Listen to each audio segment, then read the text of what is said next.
दुनिया में अगर आपको पीछे छोड़कर आगे जाना है तो अकेले रहकर अपना काम अच्छाई और खुशी से करते रहें। खुद को सुधार लें। अगर आप काम नहीं करेंगे तो आपका साथ कोई नहीं देगा। ऐसा महात्मा बुद्ध ने कई साल पहले अपने शिष्यों से क्यों कहा था? इसके पीछे का कारण क्या है? इसी के बारे में हम आज के इस वीडियो में जानेंगे। स्वार्थी यानी कि स्वयं का अर्थ। जो इंसान स्वयं का अर्थ जानना चाहता है, जो खुद को समझना चाहता है, क्या वो इंसान आपकी नज़र में गलत है?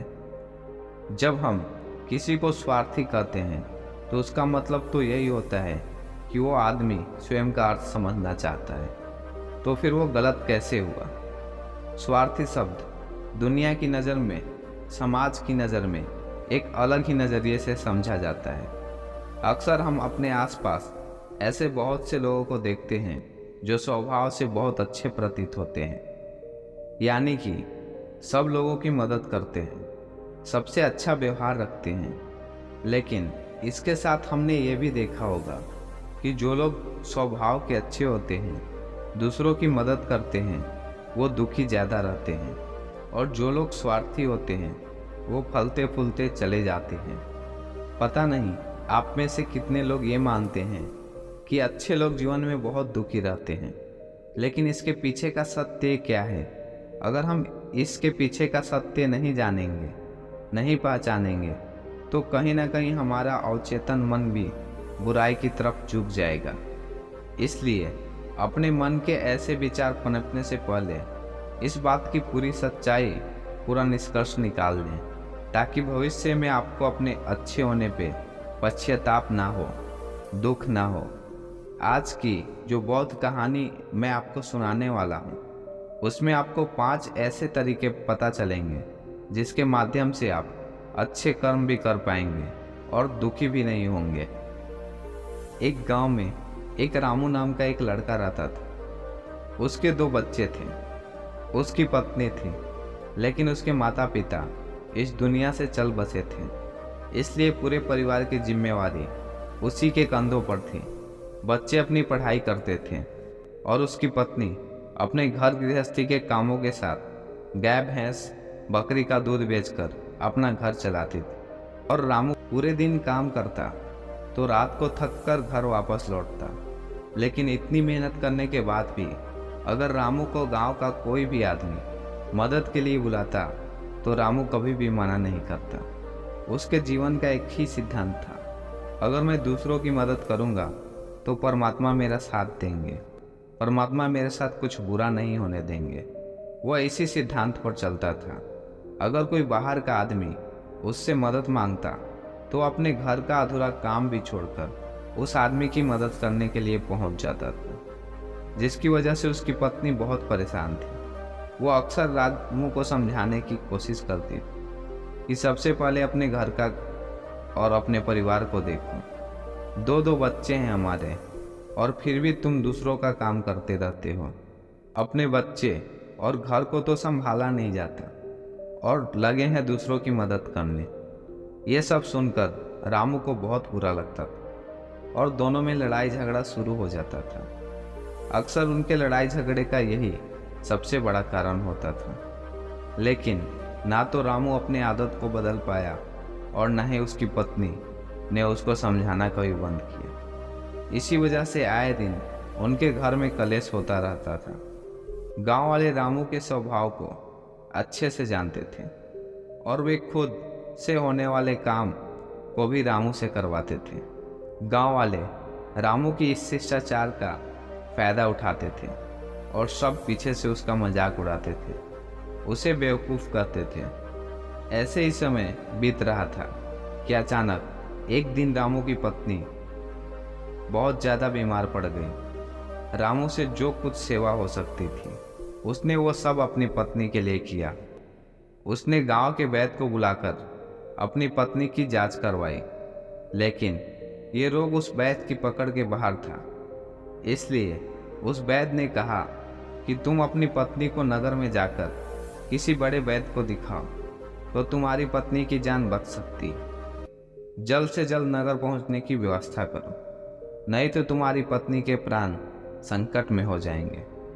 यह सुनकर रामू के पैर के तलों जमीन खिसक गई। उसने ये नहीं सोचा कि उसकी पत्नी के प्राण संकट में हैं। वो सोच रहा था कि कोई साधारण सा रोग होगा जिसका इलाज हो जाएगा।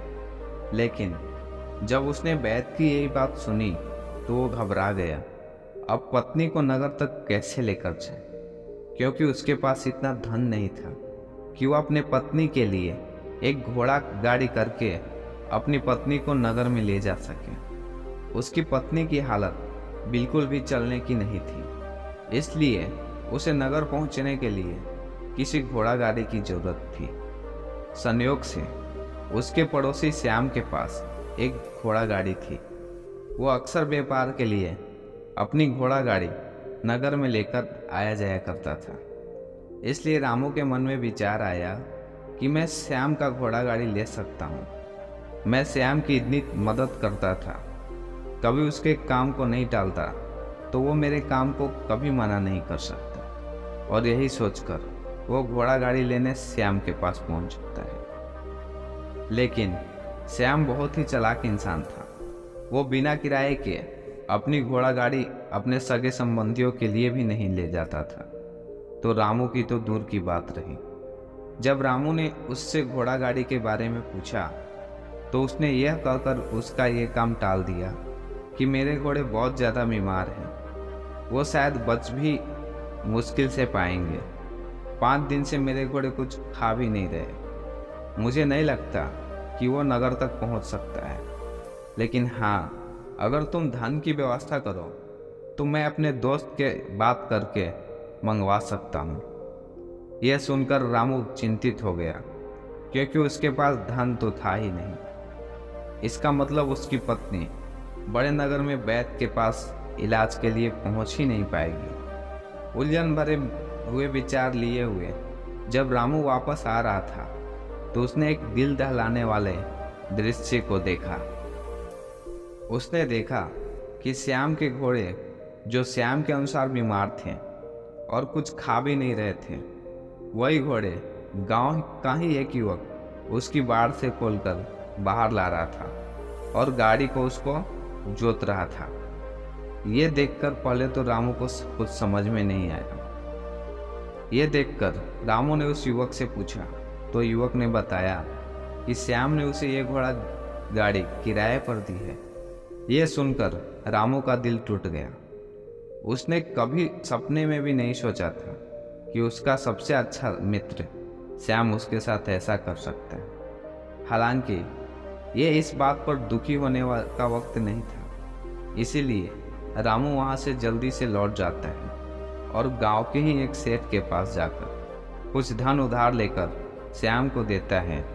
श्याम अपने मित्र की घोड़ा गाड़ी मंगा देता है, जिसके बाद वो अपनी पत्नी को वैद्य के पास नगर में ले जाता है।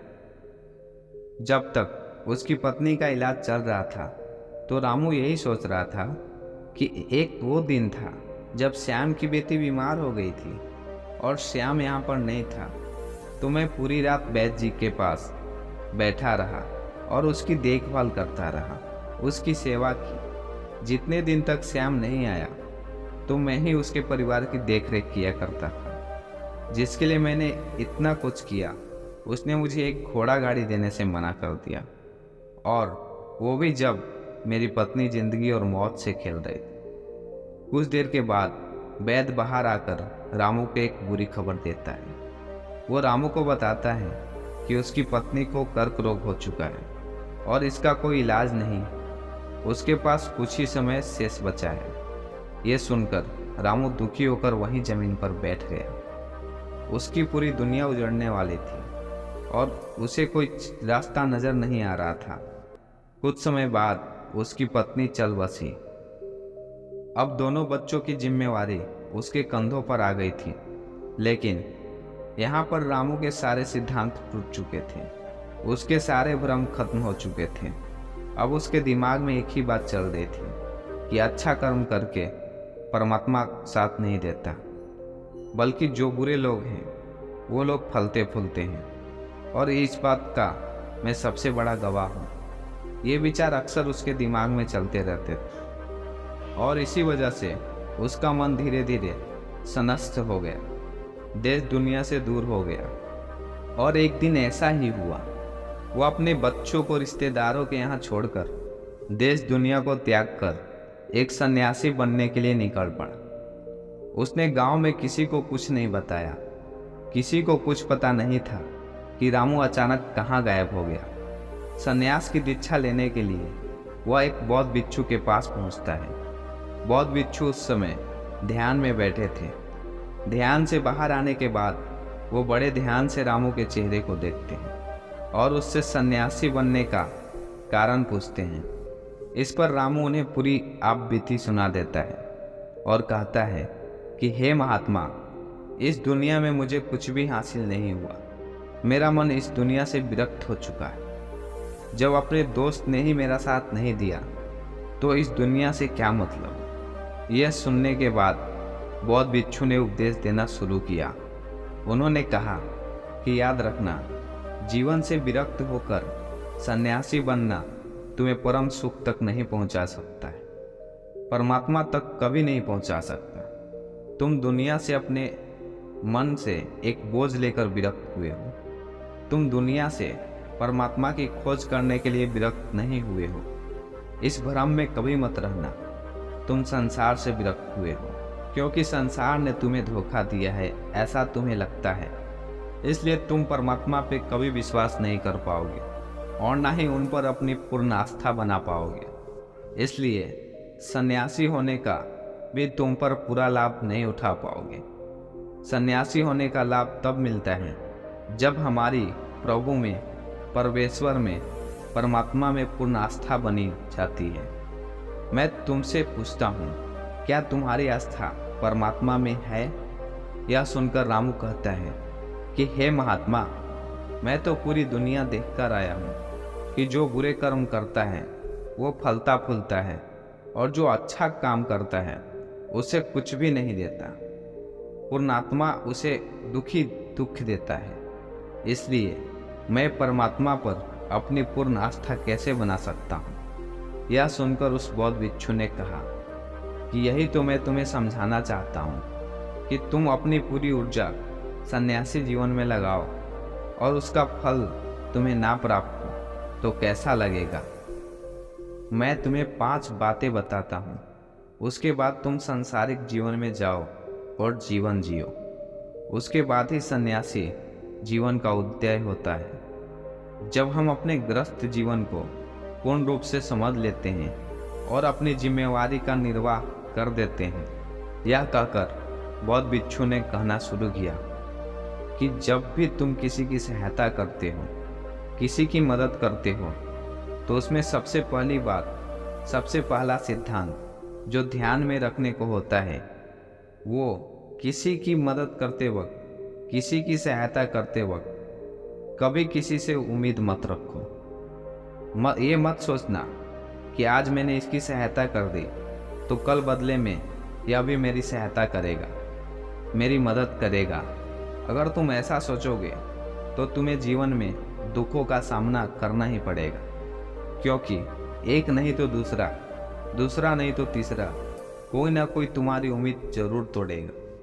हम ये सोचकर मदद करते हैं कि इसकी मदद कर देता हूँ तो कल ये मेरी भी मदद करेगा, और यही लालच हमें अक्सर उन लोगों की मदद करने पर विवश करता है जो किसी न किसी रूप से धनवान होता है, क्योंकि हमें लगता है कि कल ये आदमी धन के द्वारा मेरी मदद कर सकता है, और इसीलिए इंसान को वास्तविकता में मदद की आवश्यकता होती है।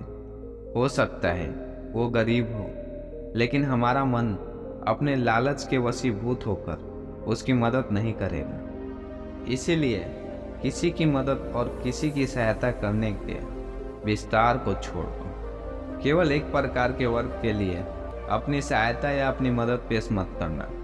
उन सब के लिए समान होना चाहिए। जरा सोचो, एक तरफ तुम्हारा मित्र हो जिसके पास धन है, संपदा है, और दूसरी तरफ कोई गरीब औरत जो भूखी बैठी है। तुम्हारा दोस्त तुमसे कहता है कि यार आज तो खाने के लिए अच्छे अच्छे पकवान बाजार से मंगवा लो, और दूसरी तरफ वो औरत जो तुमसे 2 सूखी रोटी मांग रही है, तो तुम किसकी मदद करोगे? इंसान का ऐसे में फर्ज बनता है कि उस लाचार औरत की भूख मिटा देना चाहिए, लेकिन इंसान ऐसा नहीं सोचता। वो तो अपने दोस्त को खिला देगा, उसको बाजार से बहुत महंगी वस्तु मंगा के दे देगा, लेकिन किसी गरीब को उसकी भूख मिटाने के लिए पैसा या धन नहीं देगा। दूसरी बात जो ख्याल रखने की है वो ये है कि सहायता करते वक्त हमारा लालच कभी भी उसके साथ नहीं जुड़ना चाहिए।